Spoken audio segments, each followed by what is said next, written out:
और लक्ष्मी कभी गर्भ में वास नहीं करती, क्योंकि गर्भवास स्मम दुखम न भूतो न भविष्यति। यही लक्ष्मी जब प्रकट हुई तो कहां से प्रकट हुई? लक्ष्मी कहां से प्रकट हुई बताइए जी? लक्ष्मी का जन्म कहां से हुआ? समुद्र से। और वही लक्ष्मी जब जानकी बनी तो प्रादुर्भाव हुआ, जोर से बोलिए, पृथ्वी से, भूमि से। और वही लक्ष्मी जब रुक्मणी बनी तो प्राकट्य हुआ कमल के पुष्प से। क्योंकि लक्ष्मी घर में वास नहीं करते। धीरे धीरे बड़ी हुई। अब विवाह किससे किया जाए?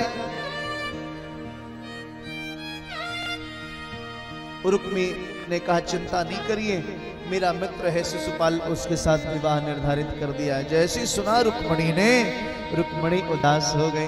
भाभी को जाके कहा मैंने बाल्यावस्था में संतों के मुख से श्री द्वारिकाधीश के चरित्र को सुना, और जब से सुना तब से श्री कृष्ण से प्रेम कर बैठी।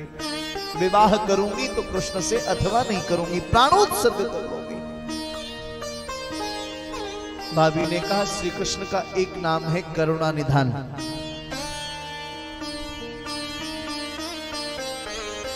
वो जब जानेंगे आप प्रेम करती हो तो वो अवश्य आएंगे। सुंदर सा पत्र लिखा, पंडित जी को पत्र दिया। पंडित जी लेकर के चल पड़े द्वारिका के लिए। ये अद्भुत पत्र है, ऐसा पत्र आज तक किसी ने नहीं लिखा, और संसार का संभवतः यह प्रथम पत्र है। और प्रेम पत्र कहें तो कोई अतिशयोक्ति नहीं होगी। अद्भुत पत्र लिखते हैं, लिखती हैं भगवती रुक्मणी। श्रुत्वा गुणान् भुवन सुंदर शृण्वतां ते, निर्वीस्य कर्ण विवरैर्हरतोऽङ्गतापम्, रूपं दृशां दृशमतामखिलार्थलाभम्, त्वय्यच्युता विशति चित्रमपत्रपम् मे।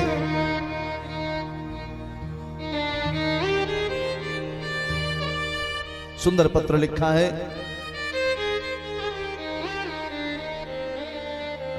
थोड़ा बोले कृष्ण कन्हैया लाल की जय।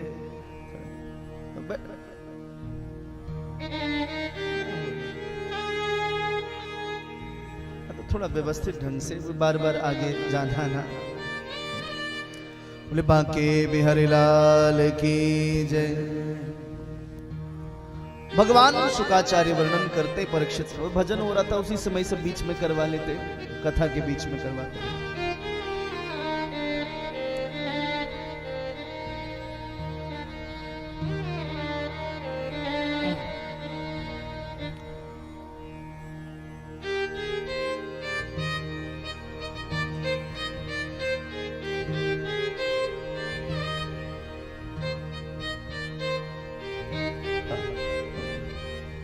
हो गया ठीक, अब तो कुछ नहीं।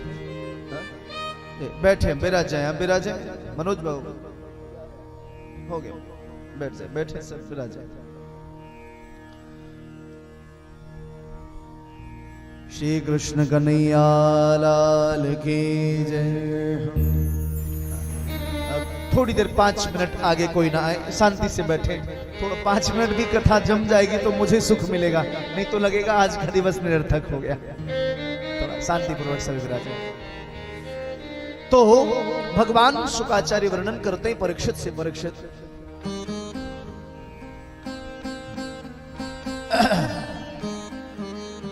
भगवान शुकाचार्य वर्णन करते हैं परीक्षित से। परीक्षित इन्होंने सुंदर पत्र लिखा, और पत्र कैसा है थोड़ा ध्यान से श्रवण करें। श्रुत्वा गुणान् भुवन सुंदर शृण्वतां ते, निर्विश्य कर्ण विवरैर्हरतोऽङ्गतापम्।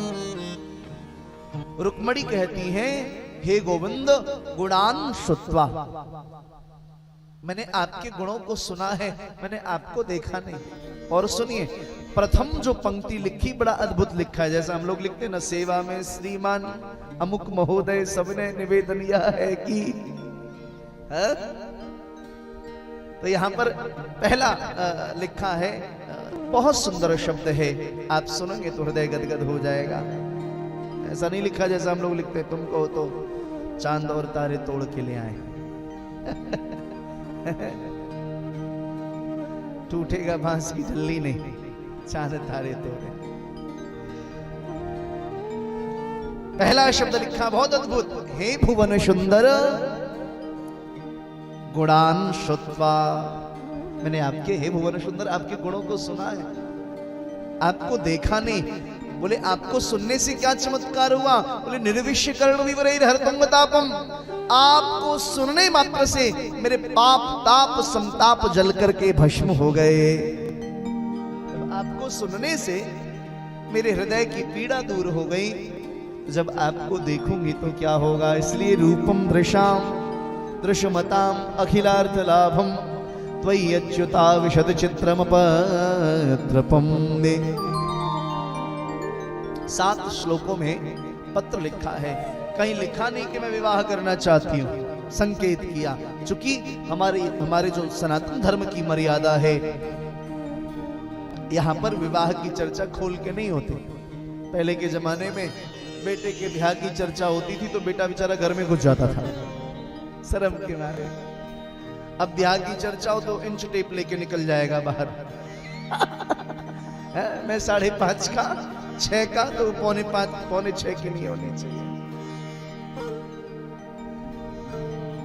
संकेत किया 7 श्लोकों में। क्यों? बोले 7 श्लोकों में पत्र लिख करके मानो संकेत किया, हे गोविंद आपके साथ सप्त बंधन के, सप्त फेरे के बंधन में बंधना चाहती। सप्त श्लोकों का अभिप्राय क्या? बोले मानो सप्त श्लोकों के माध्यम से का गोविंद आपके साथ सप्त जन्मों के बंधन में बंध जाना चाहती। पत्र लिखा, पंडित जी पत्र लेकर के गए। भगवान ने स्वागत किया, आतिथ्य किया, आइए आइए स्वागत है। कैसे आए? पत्र दिया। किसने भेजा? बोले कुंडिनपुर के राजा भीष्मक की बेटी रुक्मिणी ने पत्र भेजा है। ओहो अद्भुत पत्र। खोल के देखा, भगवान की आंखें नम हो गई। इतना सुंदर पत्र कैसे कोई लिख सकता है? भगवान ने सुंदर श्रृंगार किया, रथ में बैठ करके जाने के लिए उद्यत हुए, क्योंकि परसों स्वयंवर है। इतने में बलराम जी आ गए। लाला कहां जा रहे हो? अब बड़े भाई हैं, कैसे बताएं कि कहां जा रहे हैं। बार बार पूछा कहां जा रहे हो? बोले वहीं जा रहे हैं। वहीं का कोई नाम तो होगा, पता ठिकाना तो होगा। पंडित जी ने कहा कुंडिनपुर जा रहे हैं। ओहो मैं तो समझ रहा था मेरा कन्हैया छोटा है, लेकिन ये तो बड़ा हो गया। पर कोई बात नहीं, मेरा कन्हैया किसी से कम थोड़ी है, हा? करोड़ों में एक है। इशारा किया, महाराज ख्याल रखना हम लोग पीछे से आते हैं। गोविंद चल पड़े। कुंडिनपुर में राजा भीष्मक ने खूब स्वागत किया, आतिथ्य किया। पूछा रुक्मिणी कहाँ है? बोले रुक्मिणी कात्यायनी जी का पूजन करने के लिए पधारी हैं, गई हैं। चारों ओर से 10,000 राजकुमारियां, 20,000 सैनिक भगवती रुक्मिणी पूजन करने के लिए गई हैं।